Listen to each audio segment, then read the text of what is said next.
اما بعد اعوذ باللہ من الشیطان الرجیم بسم اللہ الرحمن الرحیم اقرأ باسم ربک الذی خلق خلق الانسان من علق اقرأ وربک الاکرم الذی علم بالقلم علم الانسان ما لم يعلم وقال النبی صلی اللہ تعالی علیہ وسلم خیرکم من تعلم القرآن وعلمہ وقال النبی صلی اللہ تعالی علیہ وسلم طلب العلم فریضۃ علی کل مسلم۔ مدرسہ اسلامیہ انجمن مکن گڑھ کے آج کے اس عظیم الشان اجلاس عام میں شرکت کرنے والے معزز علماء کرام، بالخصوص جناب مولانا غلام حسین صاحب نولگڑھ، مولانا خالد صاحب، قاری عمر صاحب، مدرسہ حاضہ کے اساتذہ مولانا آصف صاحب، قاری انصار صاحب، اور مدرسہ حاضہ کے انتہائی فعال اور متحرک کارکن اور ذمہ دار جناب محمود بھائی صاحب، معزز سامعین، پردہ نشین ماں اور بہنوں، ابھی آپ حضرات کے سامنے بچوں نے اپنا پروگرام پیش کیا۔ ماشاءاللہ کافی بہترین پروگرام رہا۔ بچوں نے اپنے اپنے طور پر، ان کے اساتذہ نے جو ان کو تیاریاں کروائی، بچوں نے وہ سارے پروگرام قرات کی شکل میں، نعت کی شکل میں، اور اس بات کا صرف اندازہ ہی نہیں ہوا بلکہ یقین بھی ہو گیا کہ واقعتاً ان بچوں کے جو اساتذہ ہے، ان بچوں نے اپنے جن استاذوں سے تعلیم حاصل کی ہے، ان بچوں کو اور بچیوں کو پڑھانے اپنا سب کچھ قربان کر کے، اپنے وقت کی قربانی دے کر کے اور اپنا سب کچھ قربان کر کے ان بچوں کے اوپر محنت کی۔ یہ بچوں کا اتنا بہترین پروگرام پیش کرنا، یہ اس بات کی علامت ہے کہ اساتذہ نے اخلاص کے ساتھ ان کے اوپر محنت کی ہے۔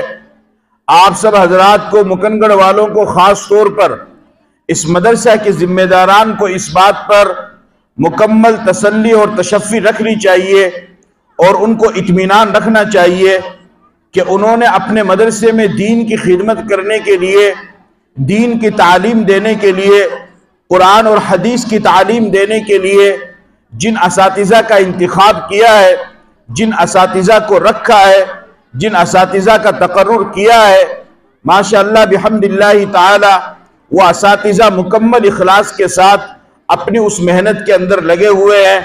اور اگر آپ حضرات کا ساتھ رہا، آپ حضرات نے یوں ہی حوصلہ افزائی کی، آپ حضرات نے ان کا تعاون کیا، مدرسے کا تعاون کیا، مدرسے کے ذمہ داران کا تعاون کیا، مدرسے کی کمیٹی کا تعاون کیا، مدرسے کے اساتذہ کا تعاون کیا، مدرسے کے طلبہ کا تعاون کیا، تو یقین مانیے آج آپ کا یہ مدرسہ جس پوزیشن پر پہنچا ہوا ہے، آنے والے وقت میں اس سے بھی آگے ترقی کرے گا اور اس سے بھی آگے جائے گا انشاءاللہ۔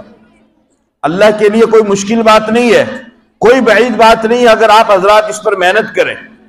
میرے نوجوانوں، میرے بزرگوں، پردہ نشین ماں اور بہنوں، اس دنیا کے اندر سب سے زیادہ اہمیت اگر کسی چیز کو دی گئی ہے، ہر مذہب کے اندر بلا تفریق مذہب و ملت، تو وہ صرف ایک ہی چیز ہے جس کا نام تعلیم ہے۔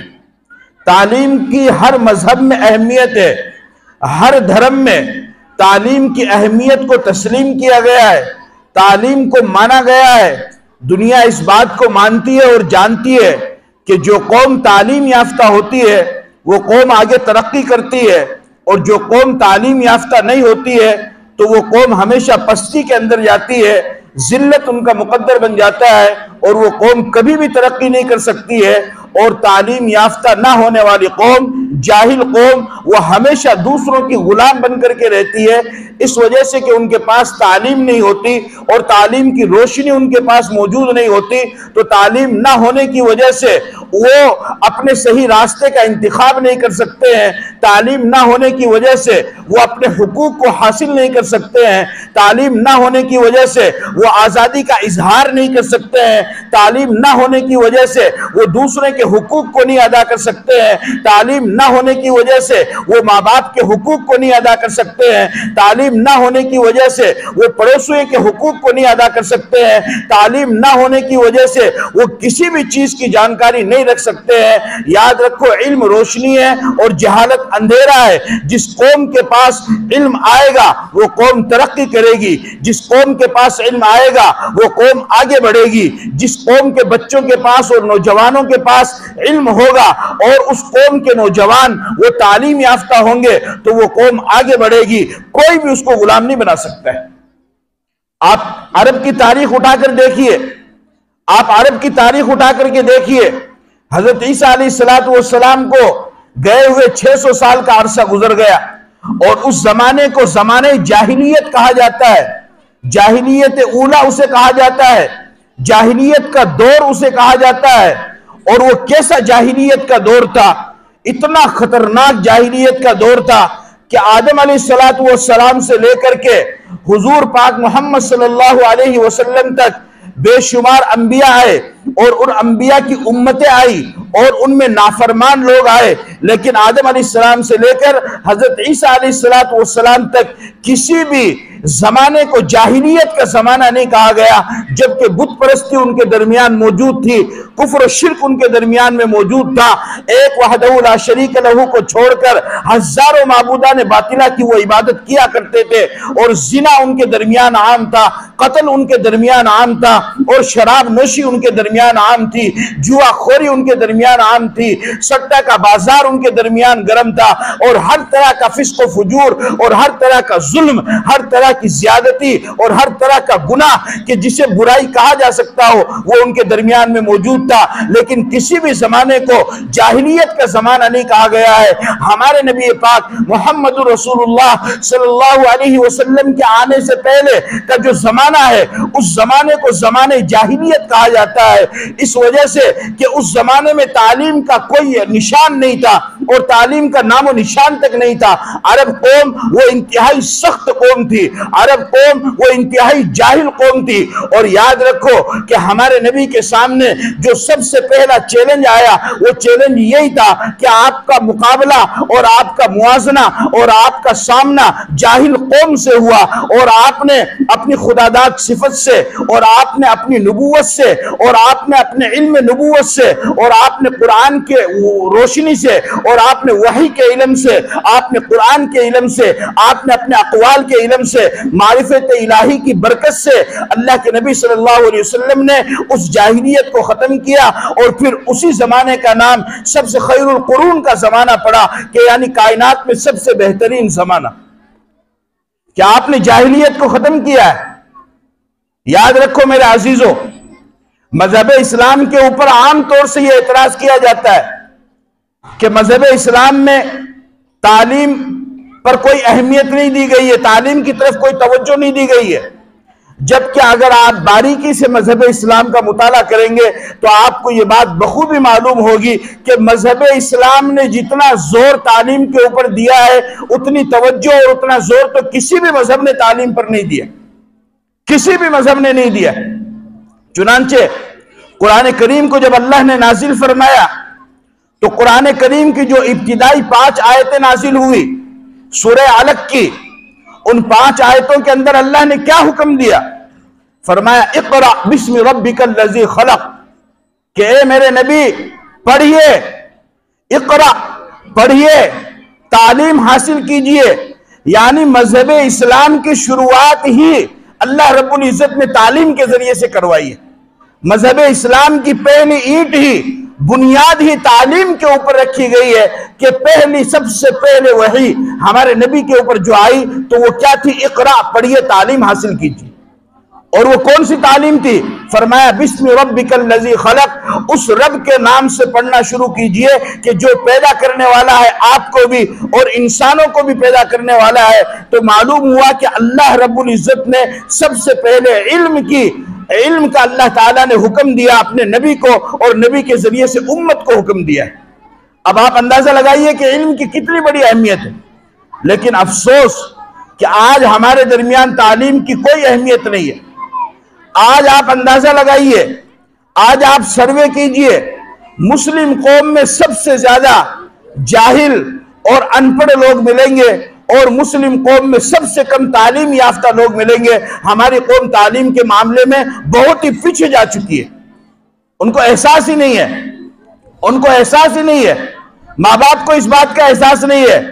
یاد رکھو میرے عزیزوں، میرے نوجوانوں، مسلمان ہونے کی حیثیت سے آپ کے اوپر اتنا علم حاصل کرنا کہ جس سے آپ کو اپنے حقوق کا پتہ چل جائے، جس سے آپ کے عقائد درست ہو جائیں، جس سے آپ کی عبادات درست ہو جائیں، جس سے آپ کے معاملات درست ہو جائیں، اور آپ کو حلال اور حرام کے درمیان تمیز ہو جائے، اتنی تعلیم حاصل کرنا اور اتنا علم حاصل کرنا ہر مسلمان کے اوپر فرض ہے۔ آج تعلیم نہ ہونے کی وجہ سے کتنی بڑی بڑی مصیبتوں کا ہمیں سامنا کرنا پڑ رہا ہے۔ تعلیم نہ ہونے کی وجہ سے کتنے سخت ترین حالات ہمارے سامنے آ رہے ہیں، کتنے سخت ترین حالات۔ آج ہزاروں کی تعداد میں ہمارا مسلم نوجوان مرتد ہو رہا ہے، دین اسلام کو چھوڑ رہا ہے۔ ہزاروں کی تعداد میں ہماری مائیں اور بہنیں اور بیٹیاں، مسلم نوجوان لڑکیاں وہ مرتد ہو رہی ہے، دین اسلام کو چھوڑ رہی ہے۔ اس کا ذمہ دار کون ہے؟ کیا یہ قوم کی ذمہ داری نہیں ہے؟ کیا یہ قوم کے مالداروں کی ذمہ داری نہیں ہے؟ یا کیا یہ قوم کے امیروں کی ذمہ داری نہیں ہے؟ کیا یہ قوم کے بڑے لوگوں کی ذمہ داری نہیں ہے؟ تم کب اٹھو گے؟ کب ہوش کے ناخن لیں گے؟ کب ہمیں سمجھ میں آئے گا؟ آج ہزاروں کی تعداد میں مسلم بچیاں اپنے دین اسلام کو چھوڑ کر کے غیروں کے ساتھ راہ فرار اختیار کر رہی ہے، اور غیروں کے ساتھ میں شادیاں رچا رہی ہے، اس لیے کہ ان کے سامنے دین کی تعلیم نہیں ہے، ان کے سامنے قرآن کی تعلیم نہیں ہے۔ ورنہ مسلمان اپنا سب کچھ قربان کر دے گا، لیکن اپنے ایمان کا کبھی بھی سودا نہیں کرے گا۔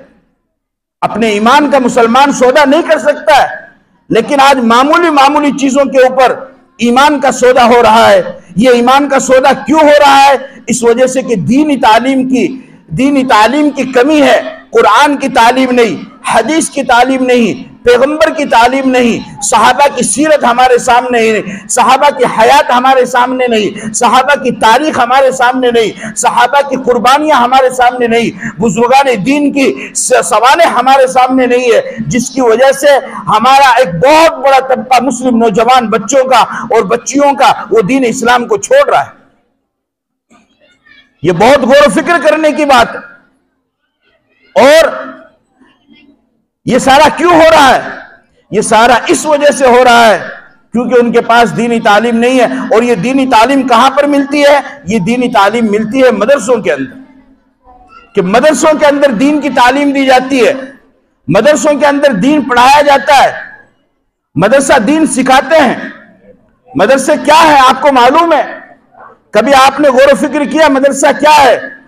مدرسہ فیکٹری ہے۔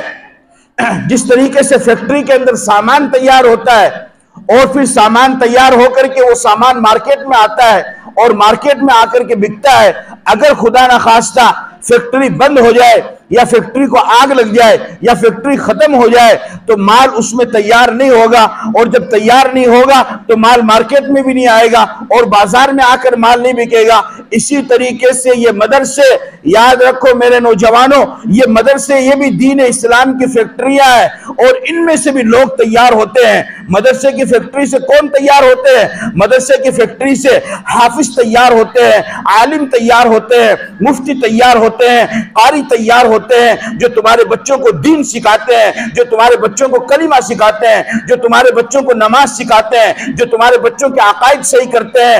اگر خدا نہ خواستہ یہ مدرسے ختم ہو گئے اور یہ دین کی فیکٹریاں ختم ہو گئی تو یاد رکھو نوجوانوں، تو خدا کی قسم تمہیں نماز جنازہ پڑھانے والا بھی نہیں ملے گا، نماز سکھانے والا نہیں ملے گا، عقائد بتانے والا نہیں ملے گا، عبادات صحیح بتانے والا نہیں ملے گا، قبر کے عذاب کے بارے میں بتانے والا نہیں ملے گا، بعث بعد الموت کے بارے میں بتانے والا نہیں ملے گا، جنت کی نعمتوں کے بارے میں بتانے والا نہیں ملے گا، دوزخ کے عذاب کے بارے میں بتانے والا نہیں ملے گا، ایک دوسرے کے حقوق کو ادا کرنے کے بارے میں بتانے والا نہیں ملے گا، حلال بتانے والا نہیں ملے گا، حرام بتانے والا نہیں ملے گا۔ یہ مدرسے ہیں کہ جن کی وجہ سے ہمیں یہ سب چیزیں مہیا ہو رہی ہے۔ اگر یہ مدرسے نہیں رہے تو یہ تمام چیزیں ختم ہو جائیں۔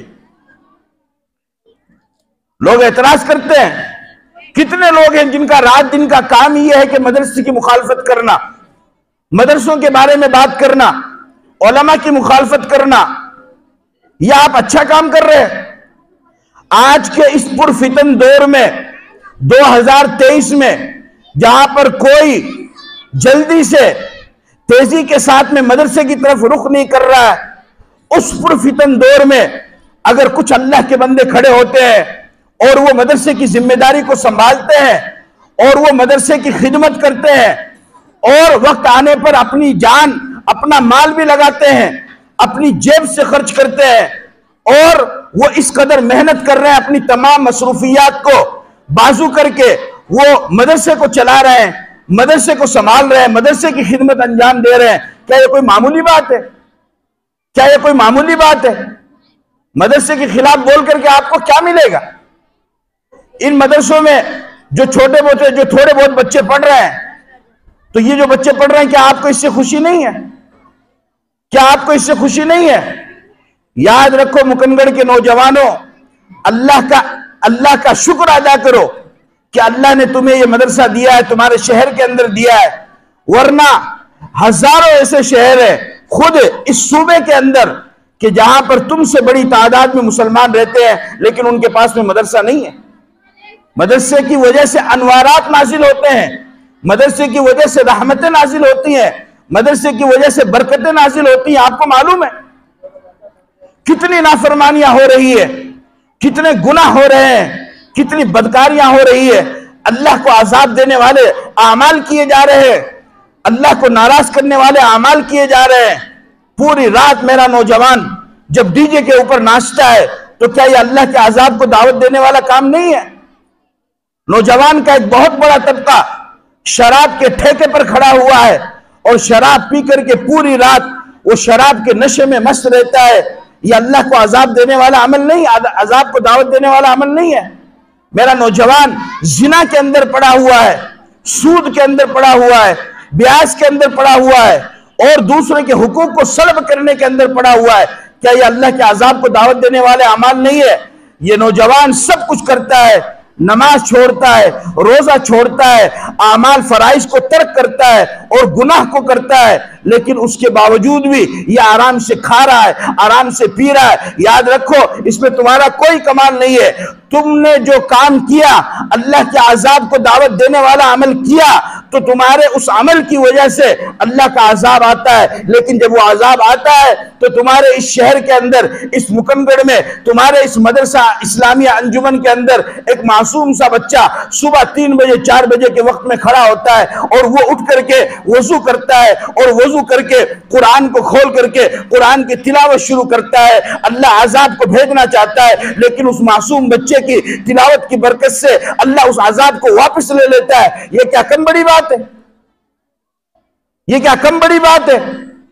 ان بچوں کی تلاوت کی برکت سے آج بستی محفوظ ہے، ان بچوں کی تلاوت کی برکت سے آج قریہ محفوظ ہے، ان بچوں کی تلاوت کی برکت سے آج گاؤں دیہات محفوظ ہے، ان بچوں کی تلاوت کی برکت سے ہم محفوظ ہیں، ورنہ خدا کے لیے کوئی مشکل نہیں ہے۔ مدرسے کی اہمیت کو سمجھو۔ اور میں تو ایک بات اور بھی کہتا ہوں کہ آج کے اس پرفتن دور میں جہاں کہیں پر بھی جیسا کیسا بھی دین کا کام ہو رہا ہے، ہونے دو، خدا کے واسطے مت روکو، مت روکو۔ جہاں کہیں بھی جیسا کیسا بھی دین کا کام ہو رہا، ہونے دو۔ یہ جو تھوڑی بہت شمعیں جل رہی ان کو جلنے دو۔ اگر یہ بھی بجھ گئی اور یہ مدرسے ختم ہو گئے اور یہ مکتب کا نظام ختم ہو گیا اور یہ جو علماء آپ کے سامنے موجود ہے یہ چلے گئے، انہوں نے اس کام کو چھوڑ دیا، تو یاد رکھو پھر اندھیرا ہی اندھیرا رہے گا، روشنی ڈھونڈنے سے بھی نظر نہیں آئے گی۔ جب انسان ناقدری کرتا ہے نعمت کی تو اللہ پاک اس نعمت کو چھینتے ہیں، اس لیے کہ اللہ کسی کا محتاج نہیں ہے۔ اگر تم نے اس مدرسے کی ناقدری کی، اگر تم نے اس مدرسے کی اہمیت کو نہیں جانا، نہیں سمجھا، تو پھر یاد رکھو یہ نعمت بھی تم سے چھین سکتی ہے۔ اس وجہ سے آج کے اس پروگرام میں یہ ارادہ کرو، یہ وعدہ کرو اور یہ عہد کرو کہ ہم جب تک زندہ رہیں گے مدرسوں کو آباد کرتے رہیں گے اور مدرسے کی ہر ممکن خدمت بھی کریں گے اور تعاون بھی کریں گے اور مدرسے کا ساتھ بھی دیں گے۔ کیا آپ ارادہ کرتے ہیں؟ ہاتھ اٹھا کر کے ارادہ کرو۔ مخالفت مت کرنا، مخالفت مت کرنا، مخالفت کرنے سے کچھ بھی نہیں ملے گا۔ کچھ ایک دو لوگ آپ کے سامنے ہو جائیں گے، بولے یار وہ مدرسہ کر رہا کیا ہے اور بڑے دو چار ٹابر پڑھ رہے، کیوں بیرا کو نہیں؟ یہ جو پروگرام پیش کیا یہ آپ کو خوشی نہیں ہوئی؟ آپ کے دل کو سکون نہیں ملا؟ میں تو یہاں تک کہتا ہوں کہ اگر اللہ آپ کو زبان دے تو آج رات میں ہی آج اپنے قبرستان میں جاؤ اور جا کر کے قبرستان کا چکر لگاؤ۔ اگر اللہ تمہیں سننے کی طاقت دے گا تو تمہارے باپ دادا جو قبر کے اندر پڑے ہوئے ہوں گے ان کی روح کو بھی سکون مل رہا ہوگا کہ واقعی تم نے کام کیا ہے، اور بچے تعلیم حاصل کر رہے ہیں اور ان بچوں کی تلاوت کی برکت سے اللہ ہمارے لیے مغفرت کے فیصلے کر رہا ہے۔ کر کے دیکھو، کوئی آسان کام نہیں مدرسے کو چلانا۔ آج کے زمانے میں دو چار بچوں کو پالنا مشکل ہے۔ انسان آپریشن کروا لیتا ہے اپنی بیوی کا کہ نہیں صاحب کام دھندہ ہے نہیں، کیسے کہاں سے پالیں گے؟ 20 بچوں کو پالنا، 30 50 بچوں کو پڑھانا کیا کوئی معمولی بات ہے؟ ان کے لیے ناشتے کا انتظام، ان کے لیے کھانے کا انتظام، شام کے کھانے کا انتظام، ان کے کاپی قلم کا انتظام، ان کے بستر کا انتظام، ان کے تیل صابن کا انتظام، ان کے اخراجات کا انتظام، کیا کوئی معمولی بات ہے؟ آپ سوچو تو صحیح، کوئی آسان کام تھوڑی ہے، کوئی آسان کام نہیں ہے۔ میرے عزیزو، میں ان لوگوں کو یہ بات کہنا چاہتا ہوں کہ جنہوں نے اپنی زندگی کا مشغلہ ہی یہ بنا لیا ہے کہ بس رات دن مولانا کی مخالفت کرنا، عالم کی مخالفت کرنا، مدرسے کی مخالفت کرنا، مسجد کی مخالفت کرنا۔ ارے تو آپ نے کیا کیا ہے؟ عالم نے تو کچھ نہیں کیا، آپ نے قوم کے لیے کیا کیا ہے؟ مدرسے کی ذمہ دار تو پھر بھی مدرسہ 5-10 سال سے چلا رہے اور بچوں کو تیار کرے، آپ نے قوم کے لیے کیا کیا ہے؟ یہ صرف شیطان کا دھوکہ ہے۔ خدا کے واسطے اپنی آخرت کو خراب نہ کرو، اپنی آخرت کو خراب نہ کرو۔ اگر ایک بچہ بھی تمہارے یہاں سے کامیاب ہو کر کے چلا گیا اور اگر ایک بچہ بھی حافظ قرآن بن گیا تو تمہاری خوش نصیبی ہے اور تمہاری نجات کے لیے کافی ہو جائے گا، اگر ایک بچہ بھی حافظ قرآن بن گیا۔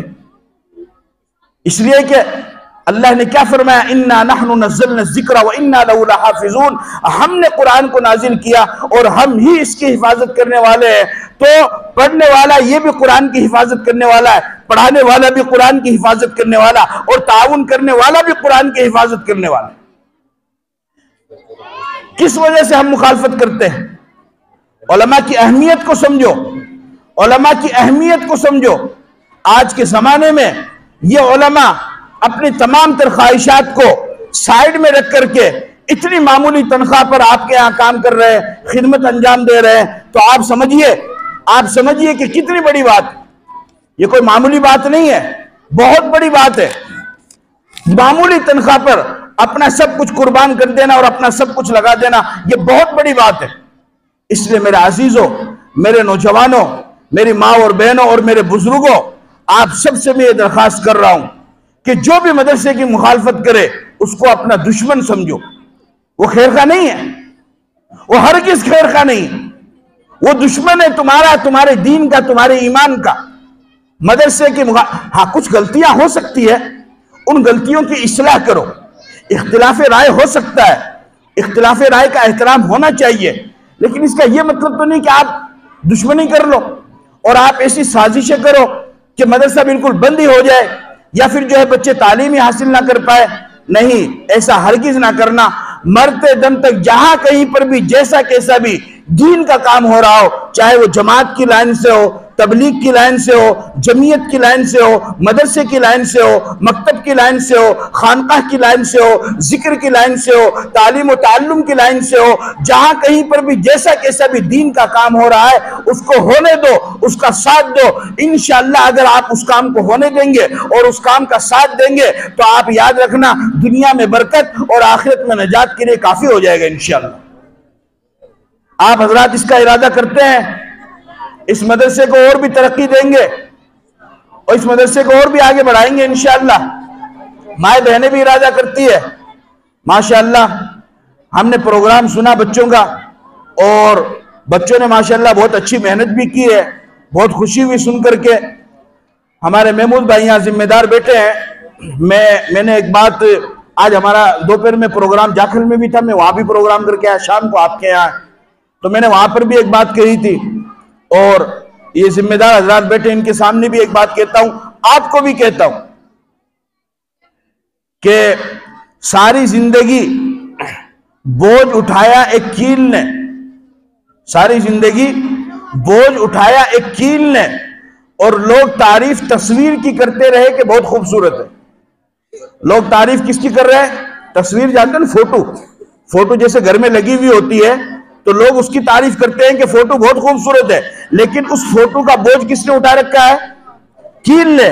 اگر وہ کیل نہ ہو تو وہ تصویر بھی نظر نہیں آئے گی، وہ فوٹو بھی نظر نہیں آئے گی، تو لوگوں کی نظر تصویر کے اوپر تو جاتی ہے جو چمک رہی، جو سامنے نظر آ رہی ہے، لیکن اس تصویر کا بوجھ جس کیل نے اٹھا رکھا ہے اس کیل کی طرف لوگوں کی توجہ نہیں دی جاتی ہے۔